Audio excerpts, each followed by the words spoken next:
Hello guys, magandang gabi. At sinamahan ko nga pala si Mrs. dyan, nasa thrift store siya, nandiyan sa loob. Bali, yan kasi yung libangan niya. Ayun yung kahit walang bibilhin, masaya na siya na naglakad-lakad sa loob, titingin-tingin ng mga kung ano-ano.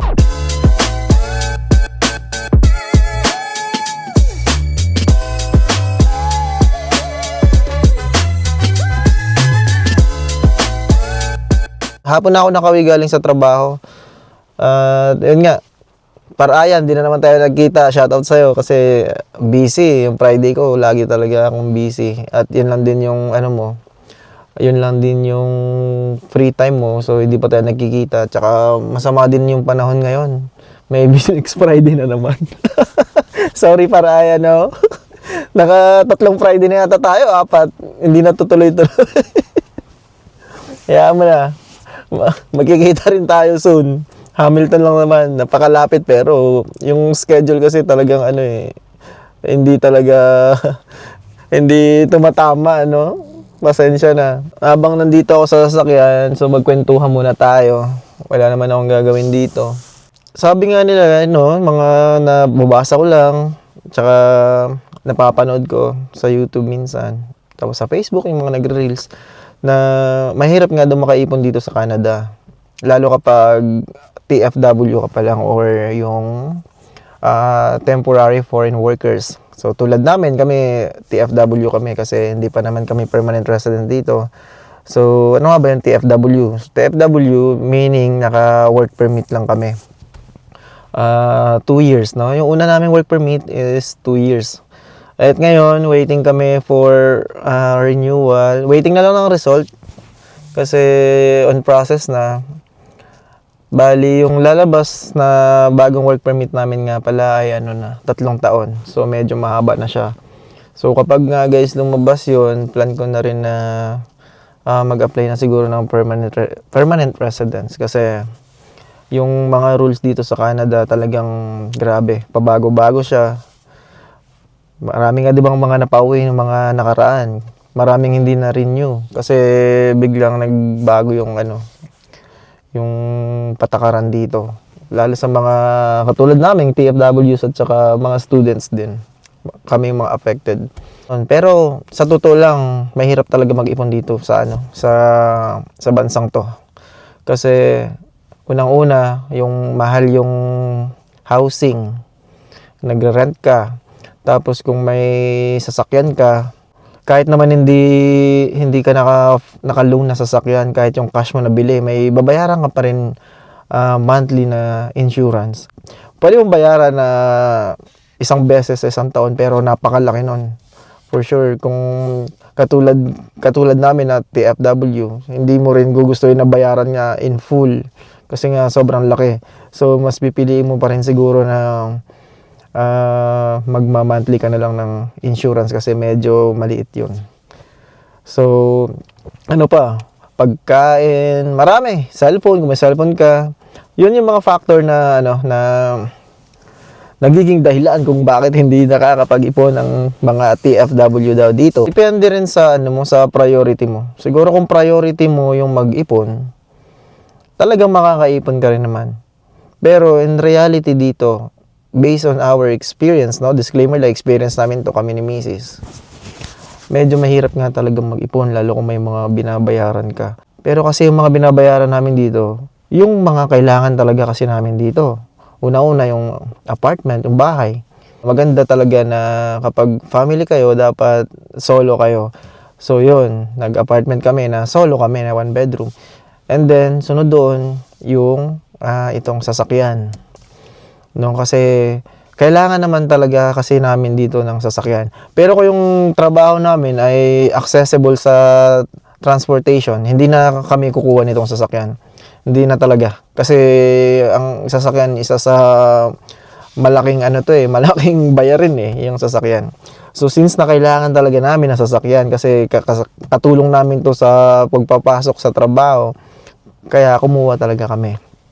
Kung yung lugar ninyo ay accessible naman sa transportation, so wag na kayong kumuha ng sasakyan. Kasi malaking bagay din yun na makakasave kayo. Dito nga pala guys, kahit $200, mahirap daw ipunin, which is totoo. Yan rin sinasabi ng mga nakilala nga namin dito na mga matatagal na, no, mga permanent, mga citizen. Kaya kapag nandito ka, dapat disiplina. Dapat marunong kang mag-manage ng pera. Kasi depende din sa kung magkano yung kinikita mo. Kasi dito halos pantay lang talaga eh. Yung kinikita mo halos sapat lang pambayad ng bills mo. Unahin mo yung mga priorities mo, wag yung mga luho dito, luho doon, kasi dito napakabilis bilhin lahat. Yung tipong parang lahat kaya mong bilhin kapag nandito ka. Kasi syempre dati hindi mo kaya bumili ng ganito, ng ganyan. Pagdating mo dito, parang nag-open sa'yo mga opportunity na kaya mong bilhin kasi may credit card ka, ganyan-ganyan. Pero yun guys, yung credit card kasi ay privilege. So wag ninyong abusuhin kasi nga kayo rin yung mahihirapan, mababaon kayo dito sa utang. Mahirap magbayad ng utang, no? Yung tipong parating pala yung sahod mo pero iniisip mo na mapupunta lang lahat yun sa bayarin. Minsan parang no? Parang nakakawala ng gana na magtrabaho. Yung parang nagtatrabaho ka na lang sa bayarin. Okay lang sana kung investment yan, napupunta nauubos yung pera mo sa sa mga investment. For example, may ininvest ka sa Pilipinas na mga lupain, ganyan, na binabayaran mo monthly doon, naguhulog-hulugan ka. So, walang problema yon kasi positive investment yon. Pero kung yung binabayaran mo yung mga luho lang, so sayang lang yung pinaghihirapan dito. Kaya naman nating mag-ipon. Yun nga lang, magkakaiba naman tayo kasi ng ng sitwasyon sa buhay, no.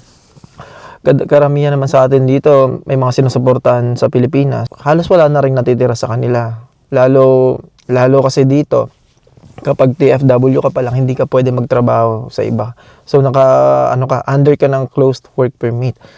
So labag sa batas dito na kapag naka-closed work permit ka, ay magtatrabaho ka sa labas. Pwede kang mahuli or mapauwi. So sayang yung pinaghirapan mo. Kaya wala kaming magagawa. Kaya siguro, yun ang sinasabi ng iba na kapag TFW ka, ay mahirap ka pang makaipon. Kasi dito, wala ka talaga maiipon kung magpapadala ka sa mga luho. Tiyaga lang muna tayo, tsaka stay positive lang. Kahit na yung ngayon dito, ang situation dito ngayon sa Canada ay medyo mahirap, lalong mahigpit. Pero huwag kayong mawala ng pag-asa. Dapat stay positive lang tayo. Kahit anuman yung pagsubok na darating na yan, alam ko makakaya naman nating lampasan. Kaya panatilihin na lang natin na maging positibo sa lahat ng bagay, no? Lawakan yung pag-iisip at stay focused sa goal niyo kung bakit kayo nandito. Pray lang na sana someday na maging permanent rin tayo dito sa Canada. At ayun, at saka yung mga sarili ninyo, wag ninyong bigyan ng limitations, no? Dapat open tayo sa sa improvement or upgrades, no, pagdating ng araw. Na hindi porke ngayon TFWs tayo, trabaho natin ganito lang. Kung gusto talaga natin ang pagbabago sa buhay natin, dapat lumabas tayo sa comfort zone natin. Malay nyo, pag na-PR na kayo, ayun, maraming opportunities na mag-open. Pwede kayong mag-aral para ma-upgrade yung skills ninyo. Siyempre, pag nag-upgrade ka, for sure naman yung sahod mo, mas tataas din. Kasi ngayong TFW pa lang tayo, yung sahod natin hindi naman ganun kataas. Depende sa trabaho natin dito. Kung sa tingin mo, yung trabaho mo ay hindi pa sapat sa'yo, pwede ka mag-upgrade. No, upgrade ka sa trabaho na malaki yung kita. At ayun nga, napahaba yata yung kwentuhan natin at dito ko na rin siguro tatapusin itong video na to. At maraming salamat sa mga sumusuporta sa munting channel ko. At shoutout sa mga new followers natin dyan. At guys, please pakisuportahan naman yung Pinoy Tambayan namin. Minsan nagla-live stream kami dyan sa YouTube. Pag na-tsempohan ninyo, pwede kayong manood or mag-comment or mag-join doon sa live namin. Open to all naman yun. At yun nga, maraming salamat. Dito ko natatapusin guys. Stay safe, God bless, and see you in my next one. Bye-bye!